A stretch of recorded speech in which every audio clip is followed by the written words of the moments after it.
BowTie Barbecue Company at 6724 Waters Avenue in Savannah serves up barbecue both familiar and new, made by hand and made with love. Family friendly and relaxed, BowTie takes great pride in the by hand preparation of high quality beef ribs, smoked chicken, pork spare ribs, and more. Come join the BowTie family. Ask about our food truck and catering too. BowTie Barbecue Company, Southern charm naturally.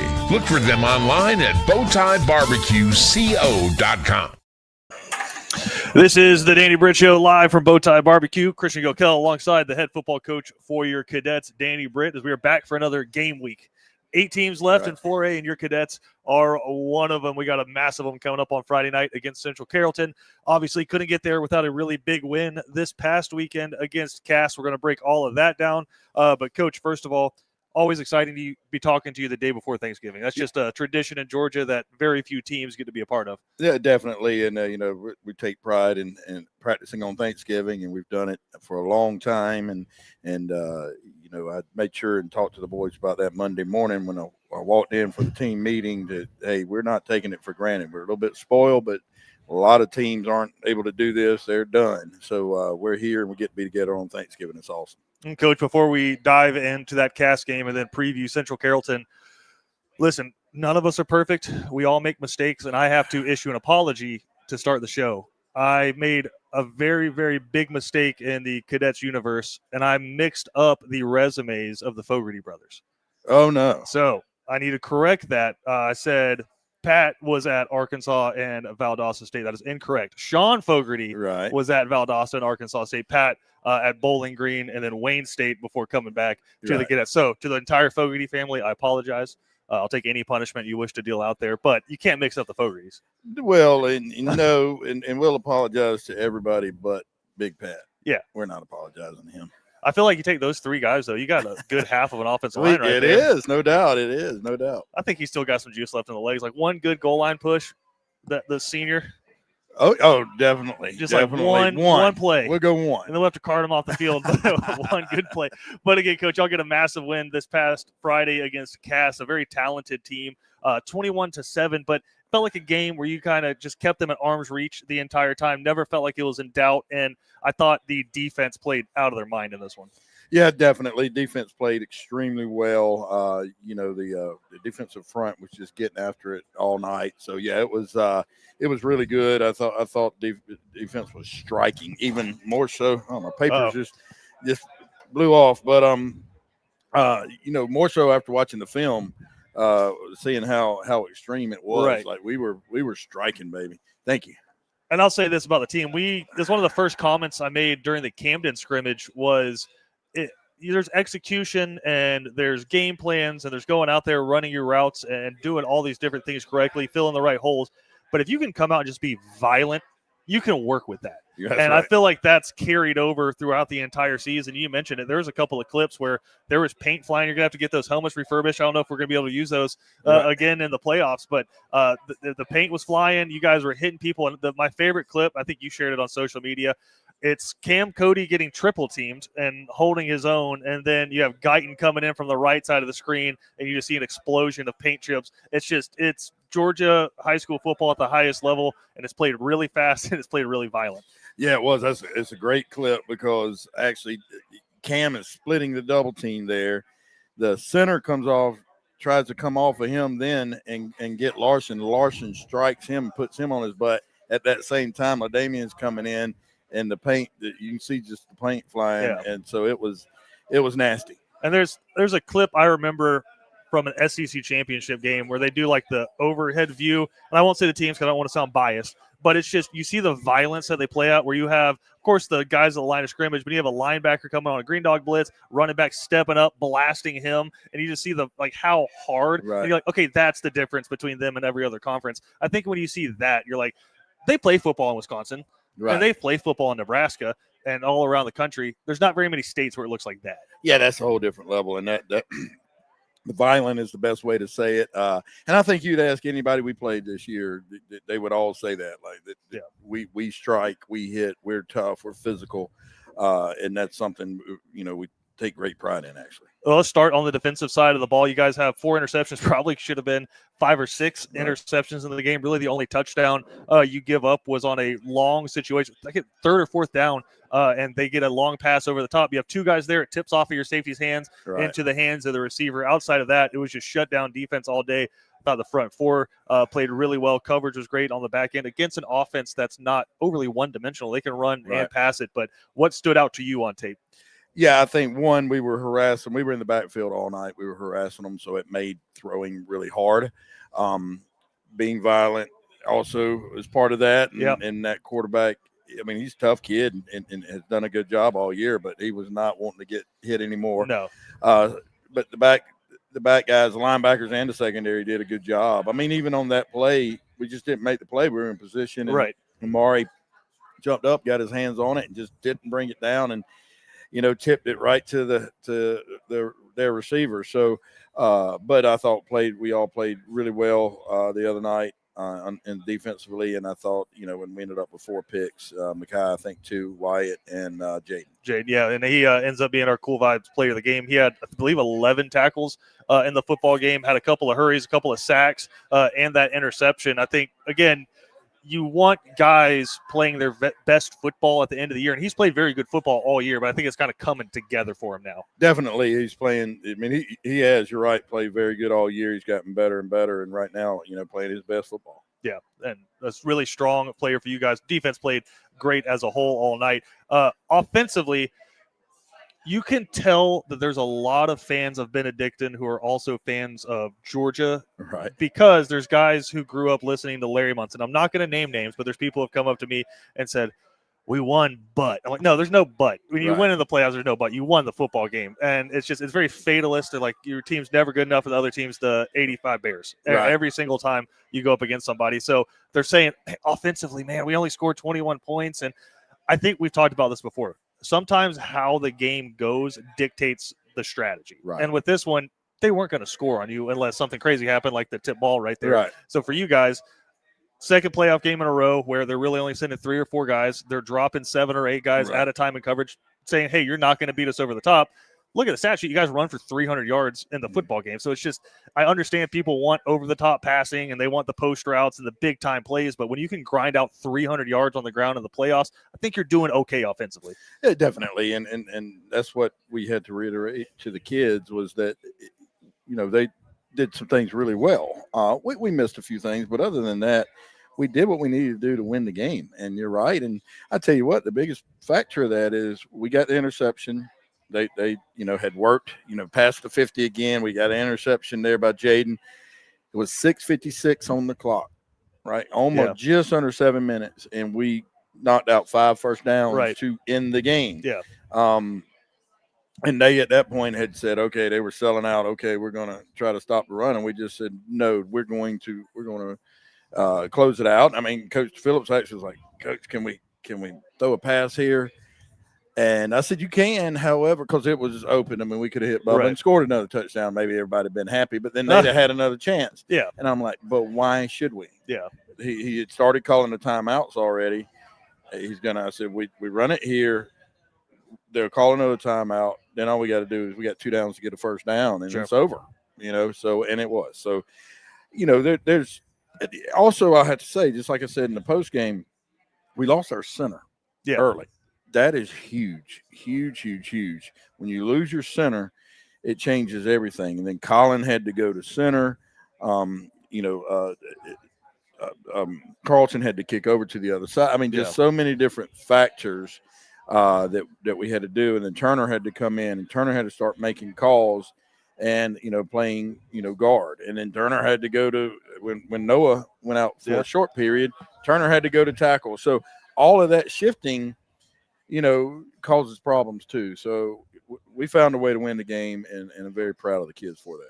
And again, I think you guys have a lot of different buttons you can press on offense. And if somebody's going to play cover 4 and just keep everybody over the top, you guys have the ability to pound the rock, and you got really talented guys. I think you had 3 or 4 guys go over 70 yards rushing, a couple guys near 100. Stephen Cannon goes over 100 yards on the ground. And I think that's the element where maybe at the end of the season against New Hampstead and then starting against East Forsyth, hey, let's kind of bubble wrap him a little bit. Let's run him if we need to. Right. But I think now we're getting to the point where it's, hey, we're taking everything off, no holds bar, and that added element to the offense just makes it that much more devastating where you cover you cover Bubba Frazier, you cover Josh Washington, Aaron Mallard. If you accomplish that, you're doing pretty well on defense, but then Stephen Cannon just breaks your heart by ripping you down the middle. That element of the offense just makes it that much more dangerous. Yeah, no doubt. And he's added it, and it's time. I mean, we're there now, so it's time to cut loose and go play and cut him loose. And obviously he can do that at that quarterback draw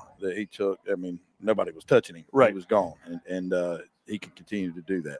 And I know, again, it can be frustrating to watch just when you're playing a team that's going to play soft and you have to methodically work your way down the field.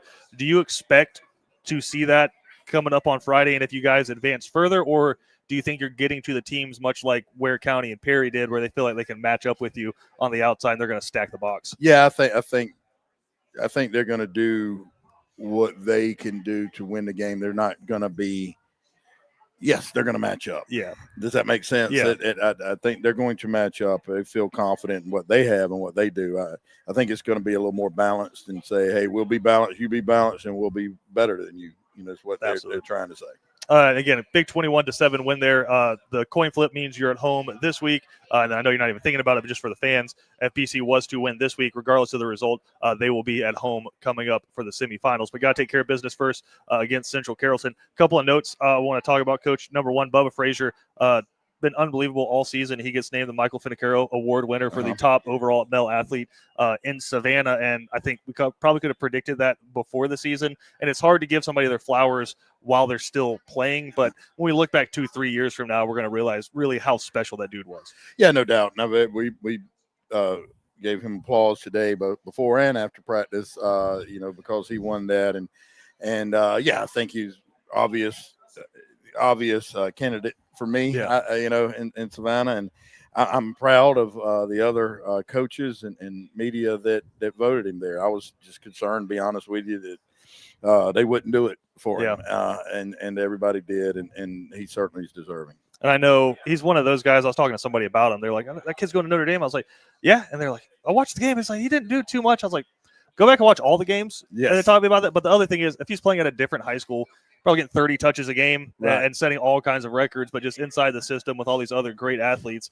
it's hard to get that many touches. But the result is he's playing in the Elite Eight and has played at least in the Elite Eight all 4 years he's been in school. Right, no doubt. He's done that, and he's done so many different things: special teams, offense, defense. Just done so many different things. And you're right. I mean, he could get more touches in other scenarios, but for us to be as successful as we want to be, it's the best thing for him. I think him and his family have followed the game plan probably perfectly, where you come in, you go execute through high school, you win a bunch of football games, and now off to Notre Dame. No doubt. Have a great college career. No doubt. Again, huge win, overcast there, 21-7.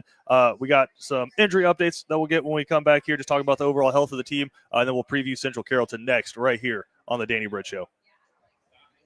As the world's largest lifestyle retailer of recreational boats and yachts, MarineMax is dedicated to connecting people with life-changing experiences on the water. More than just a boat retailer, MarineMax offers a complete range of services. 3518 Old Tybee Road, Thunderbolt, and online at marinemax.com.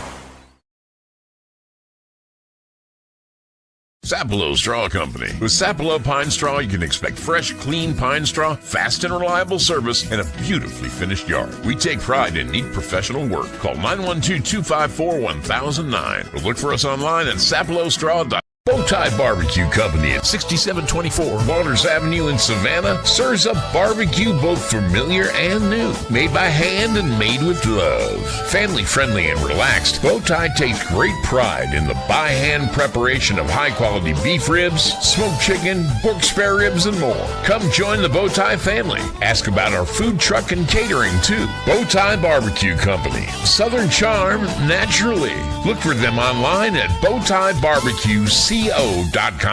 BC Brothers Moving is Savannah's most trusted moving service. From residential to commercial to packing supplies, BC Brothers does it all. Let BC Brothers' energetic, trustworthy team wrap it, pack it, and move it for you. Check out BC Brothers online at bcbrothersmoving.com or give them a like on Facebook. Welcome back into the Danny Britt Show live here from BowTie Barbecue. And, Coach, Elite Eight at home, they say it all the time, but pressure is a privilege. It is, and when the pressure rises in the playoffs, preparation shows. Your finances work the same way. Abel's Iron On More and Associates helps you build clarity and confidence so you're steady when life gets unpredictable. Get prepared for the moments that matter most. Call AIMA at 912-777-4128 or visit AIMAINC.com. And, Coach, another massive one for you guys coming up. Fortunately, at home for you here as you welcome in Central Carrollton, a really talented football team, undefeated on the season. I don't know what's in the water over in Carrollton, but I can tell you they care about two things: football on Friday and football on Saturday in Carrollton, Georgia, and a ton of talented football teams, a ton of great prospects over there, really hotbed for recruiting. We were talking about our Notre Dame guy. They got one of their own, the running back Walton, in the backfield, but 12-0, don't do that on accident. No, they're a very good football team, very good program. All the resources and everything they need there. Got a bunch of really good players, guys that can really run, guys got size, just a all-around good football team. And I know a team that likes to spread it out a little bit, but can also hammer you with the run. When you watch them on offense, kind of talked about this with Cass last week, where it was kind of reminiscent of what you guys try to do. Right. I think maybe a little bit with them, but more so focused on the power run game for them a little bit. Probably a little bit more, yes, but they are 57% run and 43% pass. So they're balanced, and then they'll do whatever they can, but they probably want to run, the power run game a little bit more than what we're trying to do. Yes. And I think if you guys had to pick a strength on strength, defending run versus a good run team, that's something you guys would pick. And so what is the key when you have a ultra talented running back like that going on to play football at the high power 4 level for slowing down a guy like that? Yeah. I think one is just not giving up the big plays, so you said it right, slow him down. You're not going to stop somebody completely like that, but slow him down, and they have other guys that can run. A quarterback can run. Yeah. But really have to slow him down on that run game, and then, limit, the big plays, the explosive plays for them in the passing game as well. And I know looking at this team, you have such a talented front four there for your guys, but on the back end, haven't necessarily played a ton of teams that can wing it downfield too much towards the back end of the season. I think New Hampstead was a good test there in the final week of the regular season, but coming into this one, I think the game against Cass, they weren't able to get the football downfield, but they had guys who could run and were running switch routes and just trying to confuse the defense. In fact, you guys have 4 interceptions and we're just in wonderful position throughout the entire game. Has to give that group some confidence.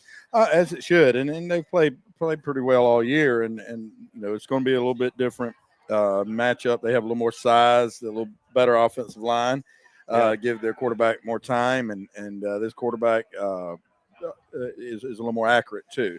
So we're going to have to play even better, but yes, I think you're right. I mean, we should have the confidence and realize we can do that, and we can shut it down if we play really well.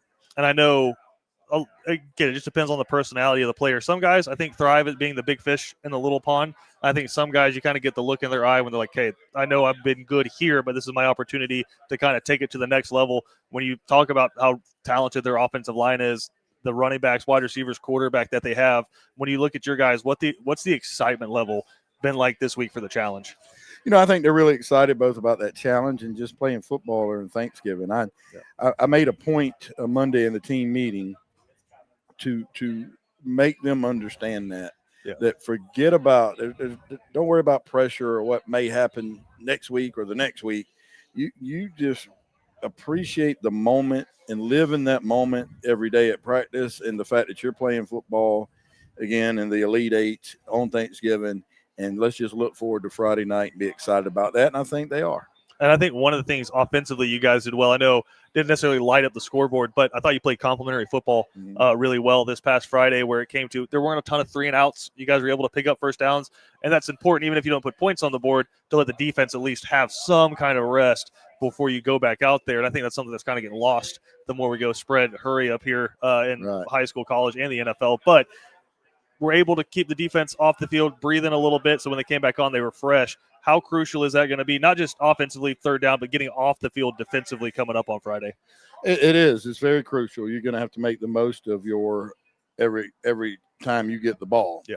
And again, that doesn't mean you have to score every single time you get the ball, but you have to at least do something. 3 and outs crush you. Yeah. 3 and outs, especially with us running a hurry up offense, it just really crushes you. So, in field position, last week, we would go red zone to red zone, and then we're having trouble punching it in there.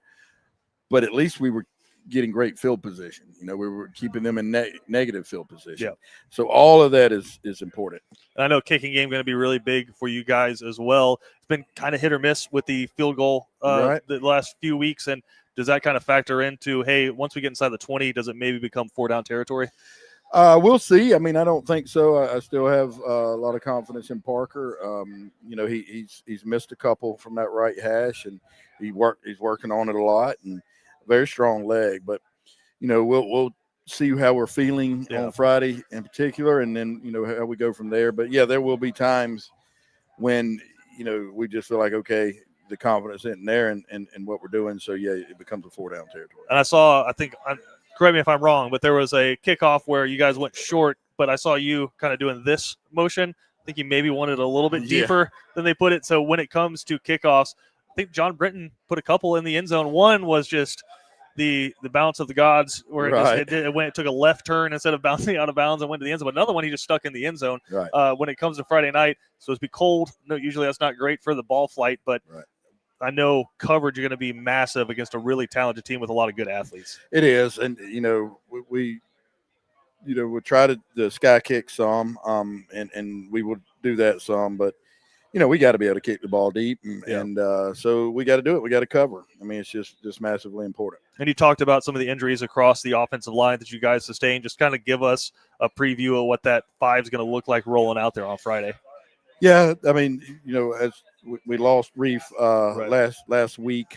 He hasn't practiced yet this week, but came back today and got a lot of good work. So I think we'll get some reps tomorrow. Right now I would say we would go back with Colin at center and let him, be at the center, and that would put Brainerd and Carlton at the tackles. And, we'll go between 3 guys at the guards with Turner, Everett, and Aaron Brown. And I'll say this, even with that kind of, I don't want to say mash unit, because there are a lot of guys who have played football for you guys this year. With that second unit, you guys, like you said, ripped off a 6-minute drive to put a football game away. So I think a lot of confidence kind of garnered in that one. And we kind of alluded to this in the first segment, but offensively for you guys, if there were going to be some explosive plays, I feel like this week is the week you're going to see them, because I think Central feels like they can step up, match up with you guys in man-to-man. And with that, when you start kind of bringing that pressure, that's when you can pop one, because everybody's near the line of scrimmage or has their back turned to the offense. If you're looking for those big chunk plays as a fan, I think hopefully this week is the week you would see it. I would think so. Like you said, they're gonna know they can think they can step up and match us. So it'll be regular football. It won't be just we're going to give you this, but take this away. They're gonna step up, and we're going to be a regular football game. So hopefully we will, and we can make that happen. And I want to put this out there to the fans. Kevin Thomas and myself will be on the call tomorrow night, but it will be a radio call. So if you want to watch the game, you need to get your butt in the car, get out to the tailgate early, because they're going to have some great food, and you're going to be sick of Thanksgiving food by then. So you can get out there, get some chicken tenders, get some barbecue, and then get into the stadium and watch the football game. We love having you guys listen and watch, but if you're in the Savannah area, you need to be at that football game on Friday, and you need to be loud. Yeah, and I saw where they're having all kind of activities, and they have a big screen showing the Georgia Tech game, and they're having an oyster roast. I think it was $20 from the Shell House is sponsoring the oyster roast. So you come in and eat all the oysters you can for $20. That's a pretty good deal. And it kills me, because I know everybody out there watching right now talks about this all year. So they're talking about the office. They're complaining about the offense. They're complaining that you guys don't get enough sacks on defense. You're excited about this all year, and then you sit at home on Friday. I know. The math doesn't math to me on that one. So if you are a fan just of high school football in general, maybe not even BC, high school football in general, you don't get a ton of matchups like this. And this is what the entire regular season is for, is for games like this. And you can do your part in helping BC get back for another one next week, which would be a semifinal matchup with a chance to go to Atlanta. And I want to put this out there because we were at the game on Friday, obviously.